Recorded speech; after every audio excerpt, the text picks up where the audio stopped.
You're listening to Life Check Yourself with life coach, transformational leader, and dating and relationship badass, Marni Batista. Every week, you'll get the raw truth from top experts and real people on the important life and love issues you want to know about. So, if you're ready to life check yourself in your relationships, your career, and the areas of your life that matter most to you, and you're not afraid to be called out on your, stuff, then you're ready for what's next. Life Check Yourself with Chris Gillis. If he says he's changed, should you trust him? Ladies, welcome. It's time for Love Island. How he says it? Love Island. Love Island. What's the crack, Marni? What's the crack? Welcome to Life Check Yourself. We are celebrating. My name is Marni, and I've been free of The Bachelor for 4 weeks. But you did have a little news that you sent in our group chat about the fact that there's a rumor they might bring Chris Harrison back because they're so desperate to get viewership back up, right? Your favorite boy, your golden prince. I'm not gonna lie, like if they brought him back, I would watch. I might watch it. I know you do. You love him for all the right reasons. Oh my God. But I'm happy I'm not watching Zach. I don't miss him at all. Okay. So today we're going to talk about Love Island. And we're in season 9. And last we spoke, I think we were around episode 15 or 16. And now we're at 29 because it's every day. And we have a lot to talk about. So we're going to talk about, we talked about Lana and Ron. And Ron has been such a player, and he was such a cocky motherfucker. Like, she's going to come back to me. She's going to come back to me. They bring in a new bombshell, Casey, who I sort of like. And Lana does this thing, and I just don't know if I'm a fan of, like, I'm going to date other people basically and let my ex know so that he's jealous. And then he'll realize like what he had, which I think is kind of shitty to do to Casey or any other guy. So talk to me about, do you think that's a great strategy women should use to get their ex back, is to put it out into the world, like post photos on social, like hard launch with someone else and see like what happens? What do you think? It is a strategy as old as time. And I think it's famous because it works, right? But I think it works for the wrong reasons. And then it ends up, it's one of those things that like it ends up then breaking down, but so many other poor decisions have been made that it's impossible to look back and go, oh shit, that was my way of being back then, where I was coming from a place of manipulation and jealousy or insecurity or whatever it is. Instead, I think that's why it's got such a good reputation for being, obviously girls doing that, all the time, like suggesting it even as well. So no, short answer, it's not the right thing. Yeah, it's not. And I think you should all like really think about those words that just rolled off Chris's tongue, right? It's a strategy of manipulation. It's a strategy of jealousy. It's a strategy of insecurity. Like, think about, why did you break up with this person in the first place? Why are you not together? Why did he not pursue you or treat you right? Do you really want to be with a person who only appreciates you when you're with somebody else? I mean, intellectually, the answer is no. However, and I think our boy Casey kind of knew that going in, although when she couples up with him, he was so happy and excited. Yeah. Do you think that Casey really thought he had a chance? Was she that good of a manipulator? She's so sweet. She has that crazy, sweet, innocent vibe. So I think, you wouldn't think that she'd do something like that, but girls are girls, Marni. Guys are geniuses. Girls are girls. No matter how they look like. So what happens basically is, so then she gets back together with Ron. And I was saying this whole time, like, if this guy has turned his head like 2 or 3 times in the first 4 weeks, will he turn his head when it comes to Casa Amor when, they bring in a whole new set of women? So what do you think about Rana, which is Ron and Lana? What do you think about their relationship going into Casa Amor? Do you think his head is going to turn? Like, do you think he really learned his lesson, or is Ron now like a reformed F boy? Right. It took him like maybe 3 times, 4 times. And then like, and Shaq has been coaching him. He's like, mate, you can't do this. So I think I think in real life, 100% it would turn. But I think now that he has been kind of pinned down and explained exactly what he's doing and all his mates are letting him know, dude, we know exactly what it is. So you can't be, like you said, a little slippery, a little sneaky, little rascal. So I think he might not do it because he doesn't want to be held accountable by his friends. However, as soon as the show's over, he's going to go back to being a little rascal. Here's what I'm wondering. So in the past, because I've watched this for many seasons, there was a couple, Liam and I can't remember what her name was. And last season we had Andrew and Tasha. Mm-hmm. And I just wonder in the back of Ron's mind, because what happened in those 2 seasons was that guy did bring back someone else. And the woman was like, oh my God, I can never trust you again. It's over. And then, he wins her back. He wins back her trust. So I'm also wondering if in the back of his mind, he's like, well, it is Casa Amor. And I can always be like, well, you kissed him. Or I just wonder if he's so shady that he might use that as his Hail Mary pass and tell his friends to kind of fuck off because it's Casa and you're here for the experience. I don't know. Do you think he's going to do it? So remind me again, I'm not as schooledness as you are, that they're all the guys are going to get their group of new chicks, and the girls got their group of guys, and they're going to almost play like this game of roulette, and we're going to be like 1, 2, 3 reveal, and they both have to decide if they're going to if they're both say when they get back together, then they do, and if one of them doesn't, then it's like looks really shady, right? Well, yeah, because they have a choice to bring someone back into the villa. And so what's happened in the past is Liam, who was with Millie, brought someone. No, what happened with Liam and Millie was this. He kissed someone and kind of made out with someone in Casa Amor, but he didn't bring her back. However, when Liam comes back, he's honest and he tells Millie, I fooled around with some other girl while I was in Casa Amor, and she goes nuts. Because he comes back alone, so she thinks he's a hero, but then he tells her the truth. And last season, Andrew actually licked a tit or whatever. I was gonna say, I want to. And he brought back that woman. Herpes. And he brought back. He brought back herpes. He brought back that woman, and then but Tasha ended up forgiving him and getting back together with him. So I think we have to just sort of wonder about Ron. Is he going to ask for forgiveness since we know he doesn't have permission? Yeah. I just wouldn't. He always gets it. And he's a cocky little son of a bitch. So I'm going to put my money on Ron kissing someone else, but maybe not bringing someone back. And I put all my money on Lana taking him back. Yes. Agreed. Double down on it. Okay. Let's talk. I don't think you had this in your notes, but I want to make sure we talk about it.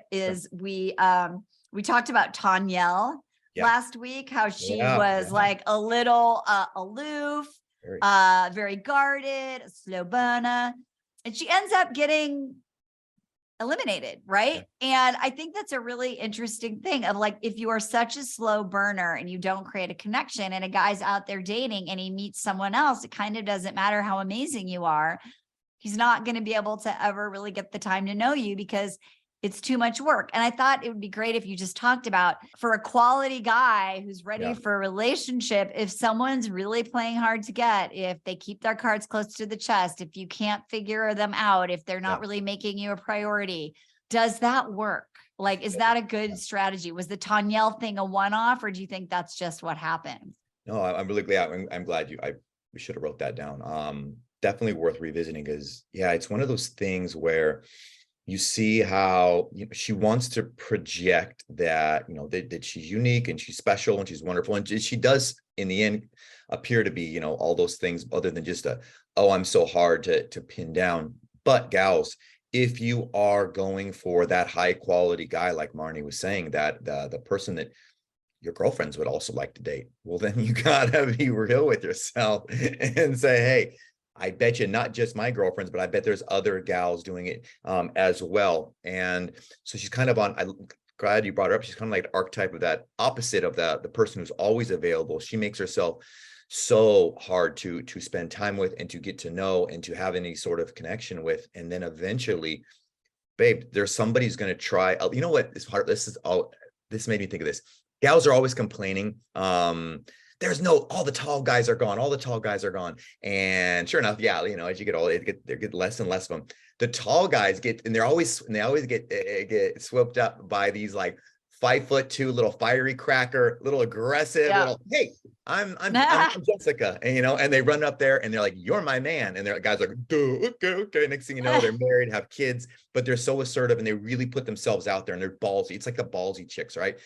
So many girls, I've just seen, you know, they've been haters. But you don't want to be like Ellie, right? Because Ellie, who we talked about last time, is like the opposite of Tanya, where she's like party girl, you know, like you're getting, you know, I'll sleep with you. Now, both those girls ended up getting eliminated, right? So it's like, how do you find that sweet spot of like sexy, but also what these guys on the show are calling wifey material, which is the Lana sweet, like down to earth, I want to bring you home to my mom kind of a vibe, which I think is really interesting. And so, and so last week we saw Ellie go away. We saw Tanyelle go away.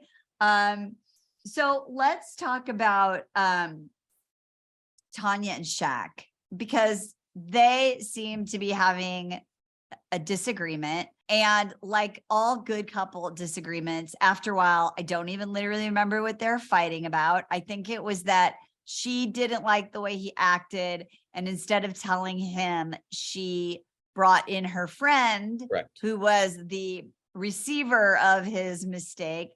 And he goes and he's like, hey, like, this wasn't cool. You ganged up on me. I felt like a child being kind of schooled. Yeah. Right. And she's like, I don't like the way you're talking to me, because what he said is, you can never do that again. Don't ever call me over and speak to me like a child again. And when he says, don't you ever, Tanya's like little who's, right? Like however her ex made her feel. Bam, her past shows up and she says, which I think was a big mistake. You are like, you're reminding me of my ex right now, and I do not like that. So let's break down that conversation. So first of all, like, was it a mistake to call Shaq over with the girlfriend? And did Shaq communicate his displeasure in that in the best way possible? What do you think? This is gals, write this down. There really is never a reason and guys, write this down. There really is never a reason to criticize or correct your mate in front of a third party. It's just, it's never gonna be never like, oh, wow, I'm glad you put me on blast in front of these random people. He's never gonna thank you. It's funny. I was just talking about this recently with somebody. It's just today. And it's so much, more effective to pull them to side. It'll show that the respect and they'll appreciate it or whatnot.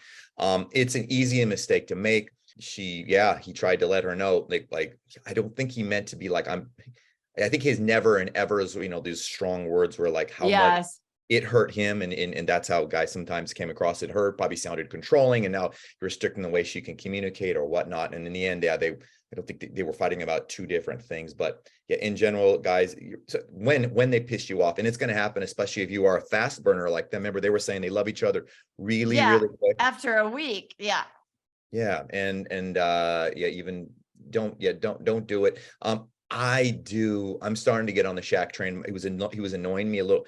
I thought he was a little too. Like him. I know you did. I know last week I thought he was a little too goody two. She was like the perfect student. It was kind of annoying me. But now, after the way he handled it, and now I was like, you know what?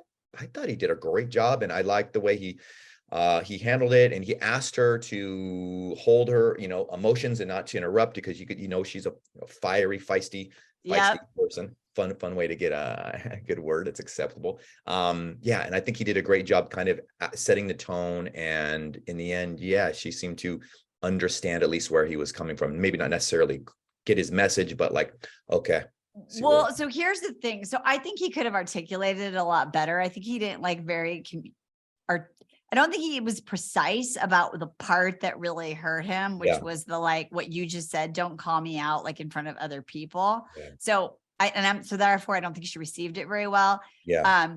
I think he did a really good job of like being upset and knowing that he needed to sleep on it so he could have a conversation the next day. I thought that was pretty mature. Yeah. What I didn't like was when he did make the repair attempt Mm-hmm. and Tanya says yes, she goes back to her friends and she says, yeah, I said it was fine, but honestly, I think he might give me the ick. Like, I don't know if I can get over this. And it's like telling him one thing and then telling your friends something else. And I like be in the conversation, Tanya, be like, I accept your apology, but I'm still feeling confused about this. Because when they go to Casa Amor, he thinks like we're solid.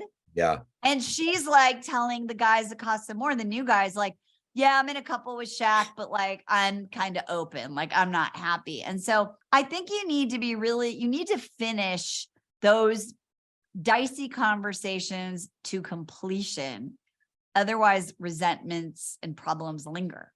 I love that. And I think that maybe, and if you can't, because we won't always get to on the same conclusion, right? But at least you have a bow on it, meaning like, okay, you know what? I got to get to work, or I've got, a podcast to record or something like that.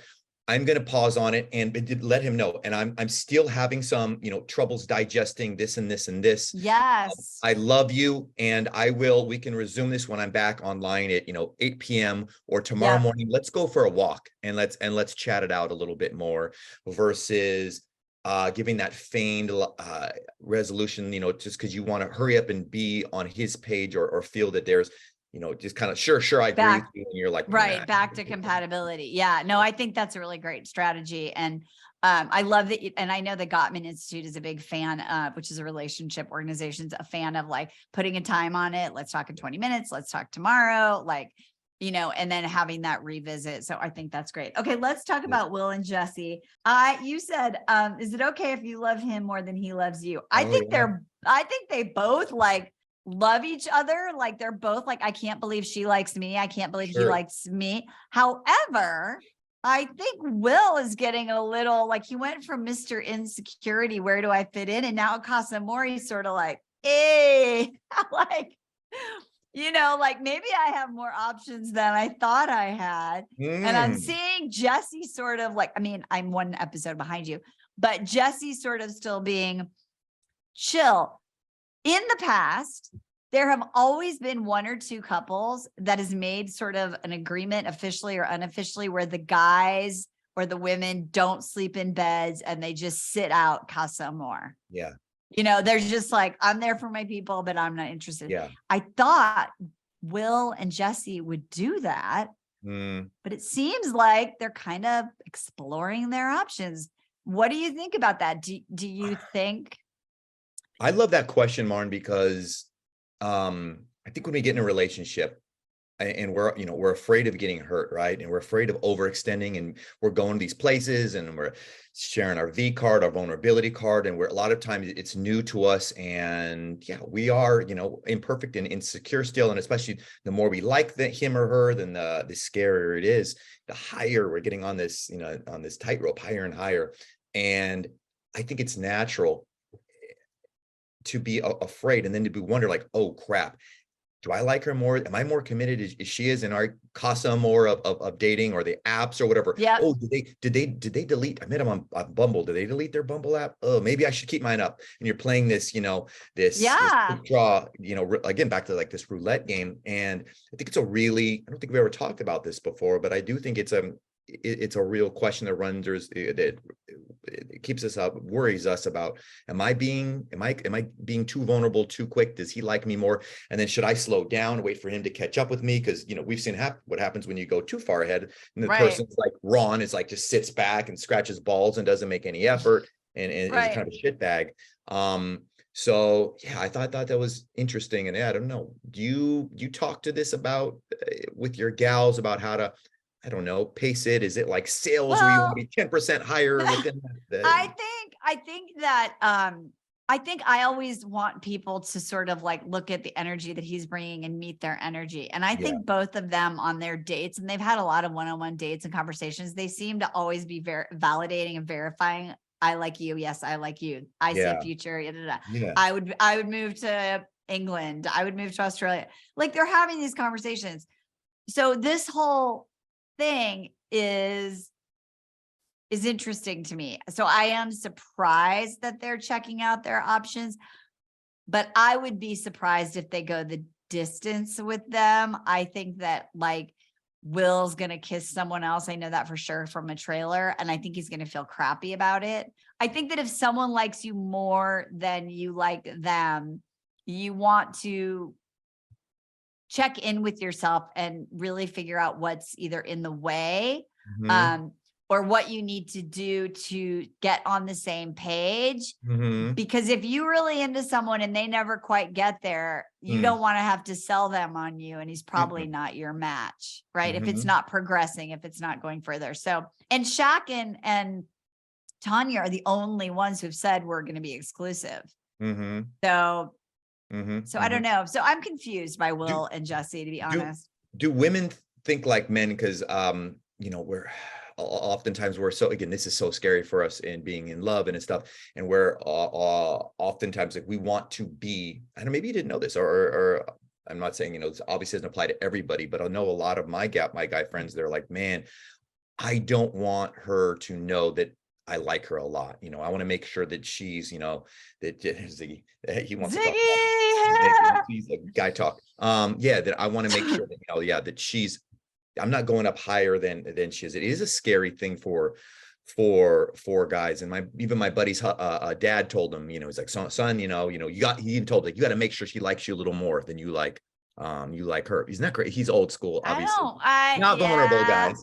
No, I mean, I think that you want to ultimately not have that kind of power dynamic in your relationship. I think that both parties need to always kind of think that if they don't keep their shit together, the other person isn't going to like it and maybe would leave. I think everyone needs to be on their toes. I think on this show, they talk a lot about, I like you because you keep me on my toes. And that just means that you don't take me for granted. You give me shit.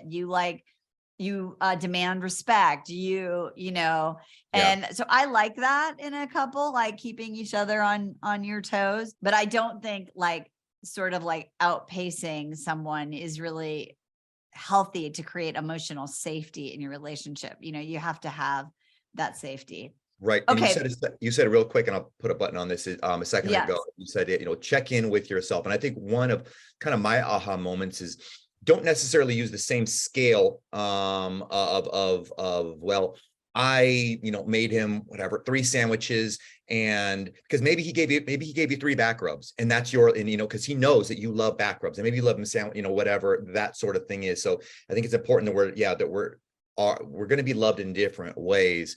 So don't get clear on that, and don't listen to your girlfriends who are like, oh my God, he did this for you or didn't do that for you. Especially when you don't really give a shit about it. Find out, is he doing the things that you're offering him? You're really good about teaching your clients how to open up the door and let him know, wow, sure, this would make me feel loved, and judge off of those things versus what, you know, society or the world or your friends are telling you.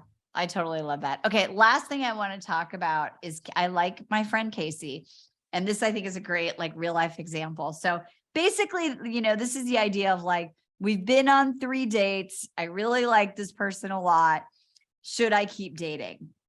And I think the mistake that a lot of ladies make, whether they meet someone online or offline, they have like those really amazing, like first 3 dates, or, you know, they have like an evening date and then a day date. And then they see each other on like Tuesday right after. And it's been like a week, and you're like, I don't think I can go out with anyone else. Like, I think I'm going to shut down the apps. Like, I always say, like, no, don't do it. Right. It creates a little bit of a weird, like, vibe. And so I love that Casey's in Casa Amor sort of being like, I really like her. I spent 3 days with, Claudia, but now, and this is so great. He's like, and now I have 3 days with these other women. So let's see if I click in the same way. And I like that he's sort of keeping his options open. He's saying, I really like her. He doesn't have to make her wrong, but he's just being honest that sometimes even if you click with someone really well, that doesn't mean they're your person. And I like that he's being a little objective about it and continuing to date. So I just wondered what you thought about that idea of like having a really great time with someone for a bunch of dates and then deciding too soon to close it up. Don't close it up. Don't do it. close Don't, Yeah. it's a turn off, and it's going to make you feel scarce and scared or whatnot. And I mean, it doesn't mean you got to, keep going and whoring around or whatever you're doing that wasn't working, or continue to go, but to completely shut off all communications and assume it's, that the sale's complete, and you're, counting your number of children you're going to have a little before. Right. It's just silly. And guys do this too, Marni. I bet you guys do it more often.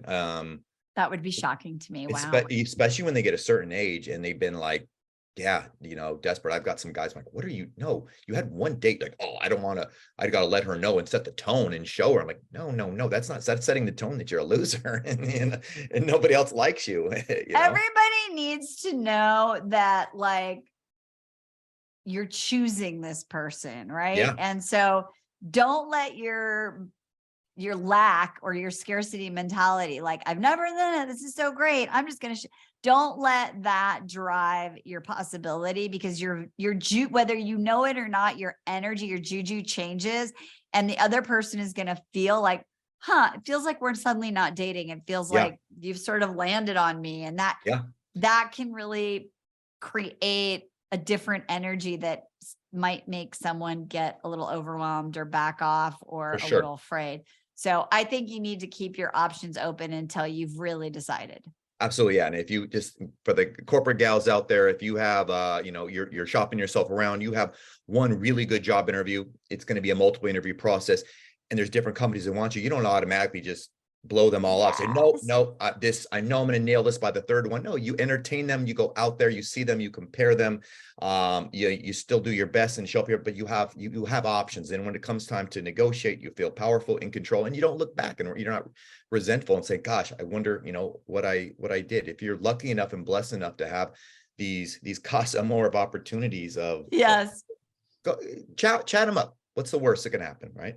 I love it. Well, listen, we have a short episode today, but join us. Find Love Island on Hulu or itv.com. However you find it, we'll be back next week. You can find Chris at consultantchris.com. We're going to be back together in a week or so at our IYL Ignite Your Life event. Yes. So if you're interested in that, leave a comment or hit us up at vip@datingwithdignity.com. And of course, follow us on Instagram and on TikTok, where I'm not going to lie, I'm starting to blow up. So every day, lots of videos, lots of really good, juicy conversations. So come find us. It's at Dating with Dignity at Instagram, at Dating with Dignity at TikTok.